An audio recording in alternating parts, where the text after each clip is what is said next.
In a special report tonight, we look at warmer winters. Just about every metric I could find shows winter is shrinking.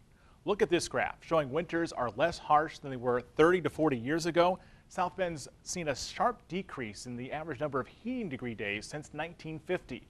And look, it's not just South Bend, it's the entire region. Northern Indiana nearly shows that exact same trend. Here's another way to look at the story. Nights below zero have fallen from an average of 7 per season in 1980 to just over 5 in 2018. We were having fewer very cold nights. Milder winters also mean less snowfall. Yes, even after this season's snow. In fact, South Bend's average snowfall has fallen by over a foot from 30 to 40 years ago to date. I can show you graphic after graphic, but why should you care? With less snow and less cold, many may say, bring it on, break out the shorts. But before you do that, what if I told you shorter winters come with a cost? A literal cost of dollars and cents, and well, the cost of your overall health and well-being. Chris Coder plows snow, a good business in 2018. This year it's actually really good. The past couple of years have been really rough in the winter. We haven't had much snow, but this year I've been going pretty much nonstop since the snow started. In the warm season, Chris works construction and landscaping. There's not much other work in winter. If it's not for the snow, I pretty much am struggling and living day by day. And he's not alone. There's a lot of us out there, and we're all, I guess the word, I don't know what word I'm really looking for, but we're all hungry. We're all going after it. We want to do as much as possible and keep our families fed, so it's definitely very competitive out here. But the business, once a sure thing, is getting tougher. Sometimes it's a feast, and sometimes it's, I got nothing. The snow season has been shrinking from over 150 days to now just over 140 days on average. Welcome to the Apple Patch.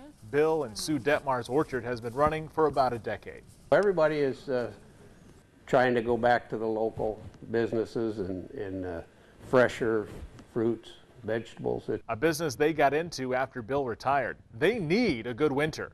It's real important. You want it to have a good, steady, cold winter with no warm-ups or anything until spring.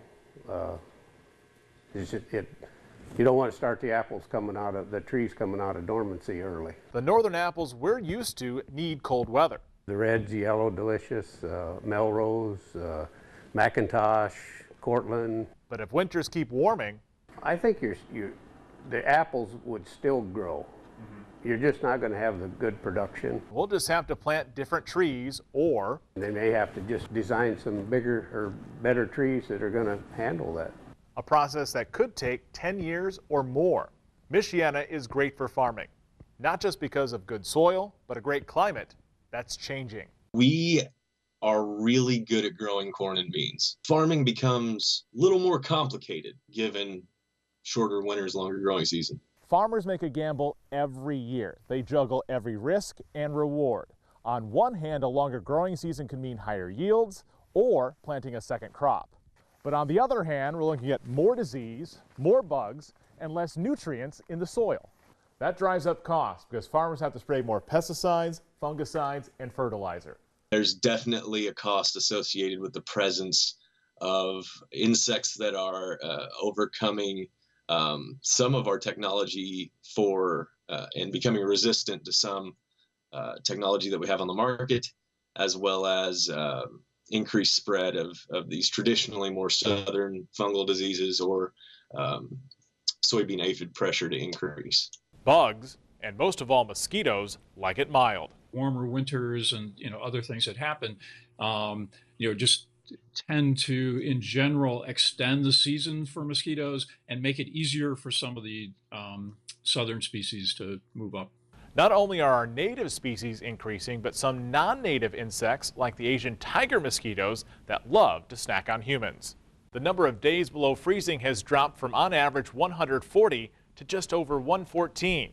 There are some models that indicate the milder winter that we had 2016 to 2017 positively impacted the vectors of West Nile. Again, got them going a little earlier and started the bird mosquito cycle a little earlier. It's something we have to adjust to. Think of going from the Michigan I remember, lots of snow during the winter and cold winters and all that stuff, to, something that's more typical of, seasonality in Kentucky. Same goes for guys like Chris. In a whole, the past few years, it's been kind of bad. The past couple winters have been really short, and there hasn't been a lot of snow. I think the last couple years there was only maybe 10 snow days in all. He might need to make a change. Does it concern you that winters are getting shorter and less snowing? That it definitely does, because I know plowing, and I have accounts, and I have people that I mow and I do stuff during the summer and springtime. So all those people that I mow and do the yard work for, I do the snow removal for. So it kind of just goes from one season to the next with that. It doesn't really skip a beat, but when the snow's gone, there's nothing. He will have to adapt, just like all of us. It means finding something else to do in the wintertime or making a little move.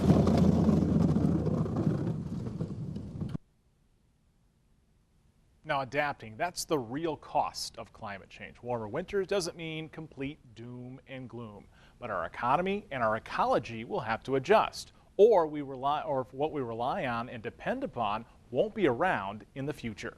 Reporting in studio, I'm ABC 57 First Warning Neighborhood Weather Chief Meteorologist Tom Coombs.